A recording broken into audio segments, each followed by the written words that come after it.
아멘. 오늘 읽은 본문의 말씀은 예수님의 애제자였던 사도 베드로를 부르시는 예수님의 모습을 우리에게 보여주고 있습니다. 예수님께서는 공생의 기간 중에서 하셨던 중요한 사역 중 하나가 바로 제자들을 부르시고 그들을 훈련시키는 것이었습니다. 그들을 통해서 하나님 나라의 복음이 그리고 초대 교회가 세워지기를 미리 꿈꾸며 바라셨던 예수님께서는 그들을 부르시고 그들과 특별히 함께 머무르시며 그들을 양육하셨던 것 볼 수가 있는데, 오늘 어떤 본문의 말씀에서는 그 제자들을 어떻게 불러내셨는가, 그 과정, 그 방법을 우리에게 말씀해 주는 것 볼 수가 있습니다. 베드로 어떤 과정을 통해서 예수님께 부름받았을까요?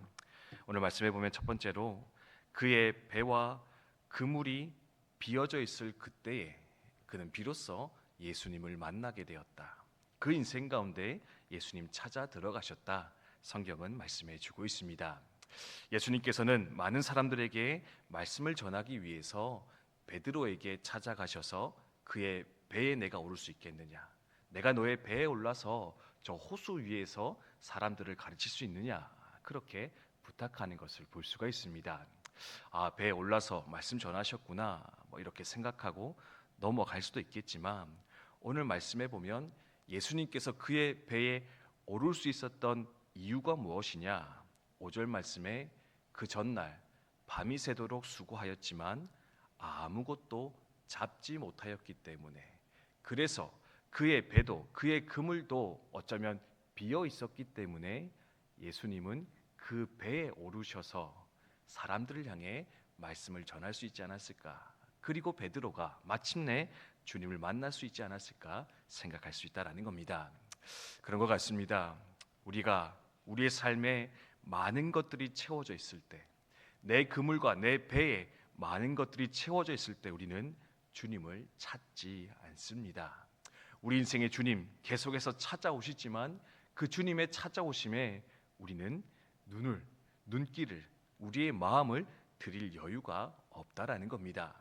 그런데요, 내 배가 비워지고 내 그물이 비워지고 내 삶에 아무것도 없다 느껴질 때 우리는 비로소 우리 삶 가운데 찾아오신 예수님, 우리의 삶 가운데 함께 하시는 예수님을 만나고 발견하고 마침내 그 예수님을 만나 그분 앞에 나아가는 역사 일어나게 될 것인데, 이처럼 아무것도 없다 느껴지는 그때가 어쩌면 우리 주님을 만날 수 있는 최적의 시간, 최적의 기회이지 않겠는가, 우리는 베드로를 통해 다시금 돌아보며 발견하게 된다는 겁니다. 산성도 여러분, 내 인생도 어쩌면 베드로처럼 아무것도 채워지지 않았다 생각하며 살아가는 분들이 계십니까? 내 생각에는, 세상의 기준에는 그것이 염려의 거리요 근심의 거리라 생각하며 가슴 아파하실지 모르겠으나, 넌 오늘 말씀을 묵상하면서 혹 이때가 내가 주님을 만날 최적의 때는 아닌가, 내가 주님을 다시금 만나 그 관계를 회복시킬 최고의 기회는 아니겠는가 한번 좀 돌아보시면서, 주여 내 삶 가운데도 내 배 가운데도 찾아오셔서 나를 만나 주시옵소서, 내 삶의 주인 되시옵소서 기도하여 나아가는 저 여러분이 되셨으면 좋겠습니다.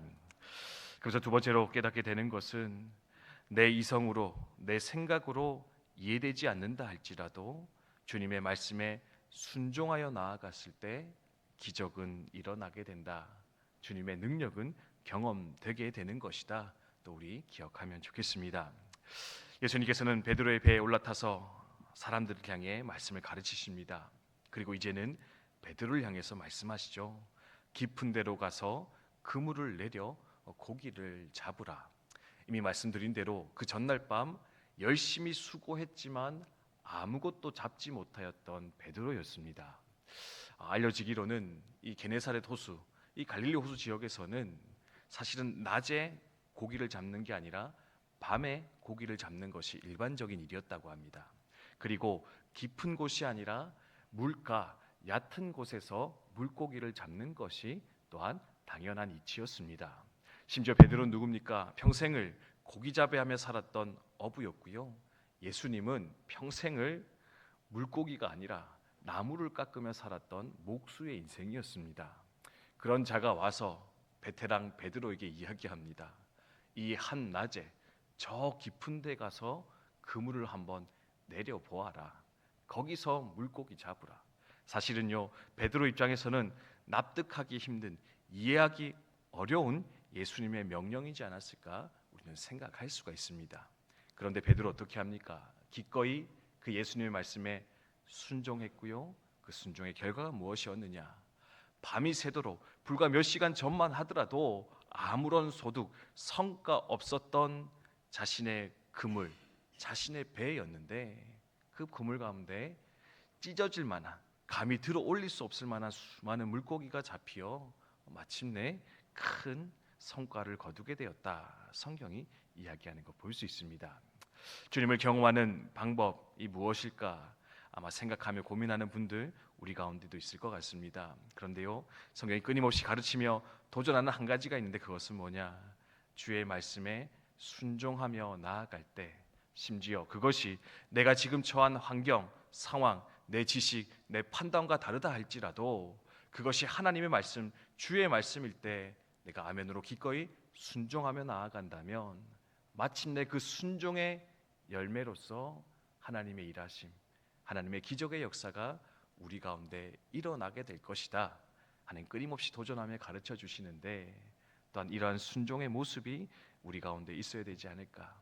오늘 주님을 만나기 위해서 이러한 순종의 결심이 우리 가운데 있어야 되는 것은 아니겠는가, 또한 함께 돌아보며 생각하였으면 좋겠습니다. 그래서 마지막으로 우리 생각하기 원하는 것은 무엇이냐? 오늘 말씀에서 그런데요, 진짜 기적은 무엇이냐? 베드로의 그물에 찢어질 듯 수많은 물고기가 잡힌 것, 그것도 기적이겠지만 진짜 기적은 예수님의 그물에 사도 베드로가 걸려든 것, 그것이 바로 진짜 진정한 기적이었다. 여러분 기억하시면 좋겠습니다. 베드로가 많은 물고기 잡았습니다. 그 속에서 크게 기뻐하며 즐거워했습니다. 근데 오늘 이야기의 핵심 주제는 뭡니까? 이 모든 일련의 과정을 통해서 베드로가 마침내 예수님의 제자가 되었다. 예수님의 진정한 제자 되어 그 길을 출발하게 되었다. 이것이 진짜 기적임을 여러분 기억하셨으면 좋겠습니다. 사실 성경을 보면은요, 베드로 예수님을 처음 만난 때가 이때가 아니었던 것 같습니다. 요한복음 1장에 보면은 사실은 그 형제 안드레를 통해서 예수님을 소개받았고요, 예수님이 메시아인가라고 하는 소식을 이미 들었던 때였습니다. 하지만 그때도 베드로는 예수님의 제자로 헌신하여 나아가지 않았습니다. 하지만 오늘 말씀을 통해서 베드로는 비로소 예수님의 제자가 되기로 결단하는 것을 볼 수 있는데요, 이 결단 속에서 아주 중요한 세 가지 변화가 일어났음을 우리는 확인할 수가 있습니다. 첫 번째, 자신에 대한 변화였습니다. 어떻게 변화되었습니까? 저는 죄인입니다. 저는 죄인이로소이다. 나를 떠나가십시오. 스스로 어렵다 여기며 살아가던 베드로일지 모릅니다. 근데 이 기적 앞에서 베드로가요, 비로소 나는 죄인입니다 고백하는 걸 볼 수 있습니다. 두 번째, 예수님을 향한 고백이 바뀌는데요, 선생님에서 주님으로 변화되어지는, 그저 좋은 스승에서, 좋은 인생의 모델에서 이제는 내 삶의 주인으로 바뀌어서 예수님 앞에 나아가는 베드로의 모습입니다. 그리고 마지막, 그는 자신의 모든 그물을 내어 던지고 지금 방금 붙잡았던 그 수많은 물고기들을 다 내려놓은 채 예수님을 쫓기로 결단하여 나아가는 그의 모습을 볼 수가 있는데, 이 모습 속에서 진정한 제자로서의 거듭남, 진정한 제자로서의 변화, 기적의 역사가 있었음을 우리는 확인할 수 있다라는 겁니다. 찬성도 여러분, 이 사실을 잘 기억하시면서 저와 여러분의 삶을 한 번쯤 돌아보는 이 시간이 되셨으면 좋겠습니다. 진정한 제자는 누구입니까? 내가 죄인이다, 하나님의 은혜 없이는 살아갈 수 없는 죄인임을 스스로 깨닫고 고백하는 것, 그것이 바로 진정한 제자의 출발입니다. 뿐만 아니라 예수님을 좋은 선생님, 스승으로 인정하는 것이 아니라 내 삶의 주인으로 인정하며 고백하는 것, 그것이 바로 진정한 제자의 고백임을 여러분 또한 기억하시면 좋겠습니다. 그리고 마지막 세 번째는 주님을 위한 헌신, 희생이 내게 있는가. 베드로와 같이 기꺼이 내 잡은 그 물고기조차도 내려놓고 주를 위해 쫓아갈 수 있는가? 그 헌신, 결심이 있는 자, 그가 바로 진정한 제자의 삶일 것인데, 주님, 나는 이 제자의 길을 걸어가고 있습니까?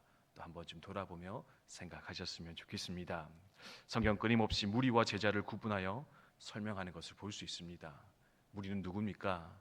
내가 좋으면 쫓아가지만 환호하지만 내 기분과 내 이익과 맞지 않으면 뒤돌아서서 거절하는 것, 그것이 바로 무리의 모습입니다.